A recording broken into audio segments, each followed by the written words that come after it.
శ్మశానంలో ఆయన కూర్చోపోతే ఉగ్రభూతాలు వచ్చి ఓళ్ల మీద పడిపోయి ప్రజల్ని సత్కార్యాలు చెయ్యనివ్వమని అక్కడ కూర్చుని తాండవం చేసి వాళ్ళని కూర్చోబెడతాడు.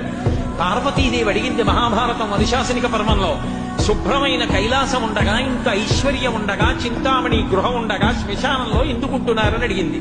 అడిగితే ఆయన చెప్పాడు, పార్వతి బతికున్న నాళ్లు అన్ని చోట్లకి వెడతారు, ఏమీ తోచట్లేదు, శ్మశానానికి వెళ్ళొద్దామని ఎవరు రారు పార్వతి.